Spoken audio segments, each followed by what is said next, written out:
In this video, we're going to talk about the derivative as a rate of change. So we're going to be talking about things like position, velocity, and acceleration. Now, if you've been watching with my videos, then you know that the derivative at a point represents several things. It represents the derivative, of course, at that point. It represents the slope of the curve at that point. It represents the slope of the tangent line at that point. And then the final thing that the derivative at a particular point represents is it represents the instantaneous rate of change at that point. So that's what this lesson is about. We're going to be talking about this particular application of the derivative. Now, I call this the instantaneous rate of change, but oftentimes we omit the word instantaneous. So before we can really talk about this idea, we have to learn a little bit of vocabulary, and I highly recommend writing all of this down if you're not familiar with it. So the first term is the concept of position. So position is really talking about modeling how any object moves through a space. So usually we represent the idea of position by the letter S, although we can represent it also using F. So we have S or S of t or F of t, where t is talking about time. So you have the amount of time it takes for a particular object to move and how much it moves as it goes through an area. So from position, we have the idea of displacement. Now, displacement is how far an object moved in a period of time. The object started here, it moved over there, and this is how we measure that. So it's really a very basic idea. You have this delta S, that's how you say this, delta S. So it's F of t plus delta t minus F of t. So basically this idea here, this is talking about how much time has changed. And this would be the ending position, this entire thing here. This is ending position, this is starting position. So this triangle symbol, which we call delta, it really refers to any amount of time that has passed as an object goes from one point to the next, or really any amount of change. So here, this would be the actual change in distance, this would be the change in time. So that's what that triangle means. Okay, so the next term we have is what's known as instantaneous velocity or just velocity. Remember, we do drop the word instantaneous quite a bit when we refer to this. So this is this calculation. So check this out. Look good and hard at this definition. So this is just the derivative of the position function. And if you look at this, this is really the definition of the derivative, except we've just modified the definition. So instead of having an h, now we have a delta t. And because these are literally the same definition, this is why we say that the derivative can be so many things at once. Now, like I said, this definition is really just the derivative of the position function. This is the definition of a derivative. So we can use our derivative rules here. So our velocity function is just the first derivative of the position function, whichever way you want to represent the position function. Okay, so here's a question. What is the difference between velocity and speed? I'm talking about velocity here. So velocity indicates a direction while speed does not. So speed is literally just the idea of having your velocity without a direction. So how can we remove having a sign? Well, we can just take the absolute value. So speed is literally found by just taking the absolute value of your velocity function or by taking the absolute value of the first derivative of the position function. Okay, now acceleration. How do we define acceleration? Well, acceleration is actually just the first derivative of velocity, or it is the second derivative of position. So position, velocity, and acceleration, they are all actually related, and we kind of have a little bit of an intuitive sense of what they actually mean, which we'll discuss in a second. Now, just for funsies here, what comes after acceleration, right? So we've got the first derivative is velocity, the second derivative is acceleration. What comes next? It's what's known as jerk. Jerk is the third derivative of position. And then after that, we get snap, crackle, and pop. I can't make this stuff up, guys. That's what that's really called. Okay. Now, I think we all know intuitively what the idea of position, velocity, and acceleration are. But now I want to take a second to examine these concepts with motion. And hey, let's use my motorcycle to do this.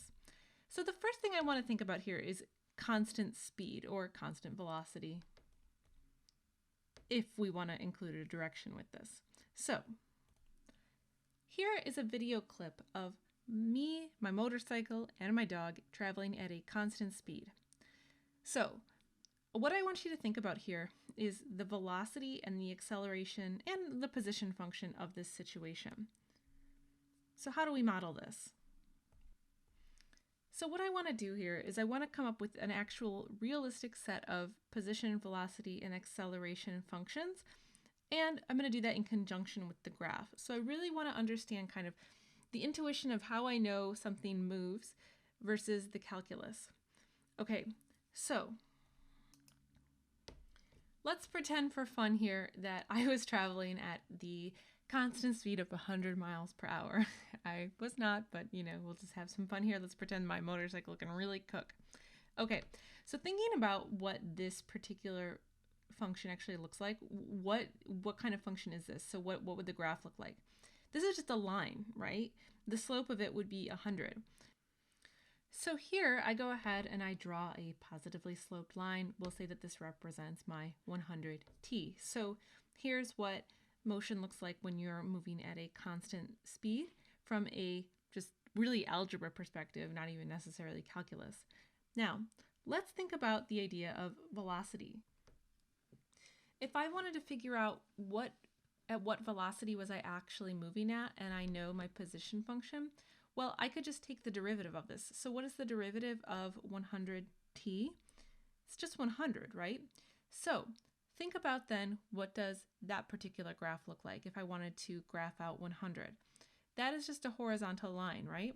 So here it is. Here's my velocity function being modeled out. So I can see how it relates. Here's the position function, and then here's the first derivative. And I'm just kind of putting them all together so that we can visualize them. Okay, so now I want to think about acceleration. So forget about the calculus for a moment. Just if you're moving at a constant speed, are you accelerating the vehicle? You're not, right? There is no acceleration. So this actually makes sense from the calculus standpoint. If I take the derivative of 100, what is the derivative of 100? It's 0. That makes total sense because we just said we're not accelerating. So it's not that the acceleration does not exist. The acceleration just happens to equal 0. And we can actually model out 0, right? So here it is down here, and here's my acceleration. So taking what we know intuitively about moving at a constant speed, the calculus actually matches that particular situation. So now what I want to do is I want to compare that to the situation where we are riding downhill. Okay, so once again, here I am, once again with my sweet dog, and we're going down a hill in this case. Now, when I went down the hill, I had to have a little bit of speed just going into it just because as I was approaching the hill, so that's going to be a little bit different. And what I want to do once again is I want to model this situation, and I want to come up with just what would make sense as a position, velocity, and acceleration function. And in this instance, we're going to say that this line here, this is specifically the distance from the camera. Okay, so I actually think it's a little bit easier this time to think about the graph and then to back into what type of functions actually would make sense for this. So I started out at some distance, and then I started to come closer and closer to the camera. So at some point I was 0 feet away from the camera. And so my speed or my velocity would have been changing throughout, right? It wasn't going to be constant. It's actually, if you think about when you're at the top of a hill, you start to gain speed even if you're not hitting the accelerator. And let's say that I wasn't hitting an acceleration here, so I was just letting gravity do its work. This is what that position function would look like. Now, this to me looks like a downwards parabola. And like I said, I had a little bit of speed when I got this started. So I approached the hill and then I stopped hitting the acceleration. So let's say for a moment that maybe this would be an equation that could model this situation. Now, for our purposes, I'm going to be using meters just to model out this particular situation, just so we can play around with both units. And a lot of times when you work with these, you work with meters. So we'll just pretend for a second that this was all within meters. Okay, so now what I want to do is I want to think about what is the equation for my velocity. So I have to take the first derivative of this thing. Okay, so if I take that first derivative, here is my first derivative. So negative 9.8t plus 8.9. So this is kind of interesting, right? Because this is indicating a few different things. So first of all, this shows us that the velocity is constantly changing, right? As time goes on, the velocity is changing. Also, so as time goes on here, this appears to be getting more and more negative, right? So we're plugging something into this. So remember, velocity has to do with the idea of direction. And so while you might say, oh, well, speed can't be negative, sure, speed can't be negative, but we're not talking about speed, we're talking about velocity. So if the velocity in this situation is actually going negative, that's telling us about how the situation is changing and what direction we're actually going. So what this would indicate to me then is that as I come closer to the camera, that is a negative direction in velocity. And how do you know whether it's supposed to be positive or negative? That's honestly kind of arbitrary. So I could have flipped this situation around and totally changed the direction of all this. So you can kind of decide which way, or the problem will decide which way positive or negative is. And then you just kind of have to stay consistent with that. Okay, now what does this actually look like? What is the equation of this? This equation is really just a line, right? Now, I don't have this really drawn to scale it at all because it's kind of hard to draw with this graph here. But just so that we can visualize this for a moment, here we can see how velocity is changing. So velocity is changing at a constant amount, right? But it is constantly changing. That is very different from the situation that we had before. When velocity was actually truly constant, it was just this straight line and there was no change in it. Now we see that velocity is always changing. Okay, so now let's think about the acceleration. Now, like I said, I was not actually hitting the acceleration in this. I was just letting gravity do its thing. And what's interesting about this is if I take the first derivative, or if I take the derivative of this, I get just negative 9.8. So what this negative 9.8 represents, actually, this represents the constant for gravity in meters. So this is partially why I did this in meters. If you take a physics class, a lot of times they work with meters and gravity in meters, although they can also do it in feet. So this tells me then that gravity is kind of doing its thing, and it's just constantly acting on the bike. Now, if I wanted to graph that out, here is what that situation looks like. So let's just talk about this for another moment. So first of all, I want to point out here that my acceleration is constant, just like it was in the last example, but they were two different constants. So in this case, we have gravity really acting on my bike. And so with that, gravity is going to be this constant kind of factor of this negative 9.8.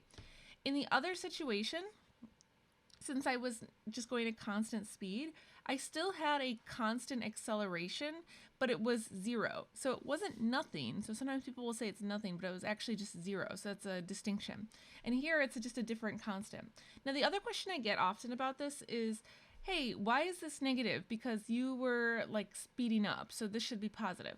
So I just want to also note that so positive and negative, one key thing you have to do with this is make sure that you remember positive and negative has to do with direction. It's not deceleration. So in this case, this negative acceleration indicates that I'm going down a hill. That's what negative means in this case. If it were positive, that would mean that I'm like flying up. So the other thing I just want to note here, deceleration means a decrease in speed. It is not negative acceleration. Sometimes people look at this and say, oh, that means you're decelerating. It does not. It means that you're going down. If you want to get actual deceleration, then you have to go back and look at the speed. And what I mean is you were going 35 miles an hour and now you're going 30 miles an hour. So that's like how you would have to figure out your deceleration. I have one other situation I want to show you, which is the idea of dropping a ball. So I'm going to drop my dog's ball from a height of 6 feet, which is about 1.8 meters. And so here we go. And so as you can see, I had one take for this, so hopefully this works out. My dog was quite happy though, as you can see in the making of this particular video. Okay, so what is the situation that would actually model this? So the position of the ball can actually be modeled by this equation right here. And notice once again that we've got this negative 4.9 t squared. Once again, this is ultimately going to end up reflecting gravity, but we'll see that in a moment. So I started at 1.8 meters up, and so now a couple questions that can come up with this. When does the ball hit the ground? How do you figure that out? Is this even a calculus question? Well, this is talking about really position, right? And so really I just need this equation to answer this. There's nothing about this that is indicating that we need anything other than the position function, because it's not asking us about rate, it's just asking us about time. So because of that, I can just set this equation equal to 0 and then I can solve. So I would solve, let's see, I'll use the white color here, not the green color. So I can go ahead and I can just subtract negative 1.8 from each side, and I'll make both sides positive. I'll just go ahead and divide each side by negative 1 there. So if I do that, then I can divide both sides by 4.9. So that comes out to that comes out to 0.37. And so then if I take the square root of that number, what I end up getting is that this equals somewhere around 0.61. So this shouldn't be too surprising. If you drop a ball, it's going to hit the ground really, really quickly, right? So this means that in about 0.61 seconds, the ball is going to hit the ground. So you would want to actually write that out and just explain that. So this was a non-calculus question. It's almost an algebra question. Okay, so another typical question that would be related to this. When the ball hits the ground, what was its velocity? Now this is a calculus question, right? Because we're actually talking about velocity, and we know that that is the first derivative of position. So now what I need to do is I need to take the first derivative here, and this is going to come out to negative 9.8t. So that's the first derivative. Now what the heck am I supposed to do with it? Well, it says when the ball hits the ground. We know when the ball hits the ground, right? That's exactly what we found in the last question. The ball hits the ground in 0.61 seconds. So at that moment, what is its velocity? What do I have to do? I just have to plug in then that information, that 0.61. So I just have to plug that in, and if I multiply that together, I get negative 5.978. Now again, it's not wrong here that this came out as something negative, because this is just indicating then the position. So the direction, sorry, not the position. So if this is negative, what that means is that the down direction is the negative direction and up would be a positive velocity. Okay, so that answers that question. Now, another question here is, what is the acceleration of the ball at any time? Again, this is a calculus question. So what I need to do now is I need to just note what my first derivative was, which was negative 9.8t. And now I need to take the next derivative, which is just negative 9.8. So this, once again, should actually make sense. And this should be something that you do every time you try to work with some of these questions, is just ask yourself, can you understand or does the answer make sense? So this is, once again, the constant for gravity. And if I just dropped the ball without trying to throw it or do anything else, I just let the ball fall to the ground, then gravity should be the only thing that's actually accelerating the ball. So it actually makes sense that this is that this is the answer that I got, right? And again, going down, so from an acceleration standpoint, going down is also going to be negative. So also works out there. So this is kind of the rationale that you want to have when you approach these, and you always want to think, does that answer make sense? So if I got 0 for my acceleration in this case, that wouldn't make sense because I know that the ball is falling, and so anytime something is falling, you know that gravity has to be acting on it. So you always want to kind of take a moment just to think about, can you relate the number that you found or the numbers or formula that you found to a physical situation? Do those two things tie out together? And so that's kind of the overview of this lesson. I have other videos where I'll talk about more specific examples and kind of walk you through them, but just wanted to kind of cover the intuition behind this with you guys. Thanks for watching. I'll see you next time.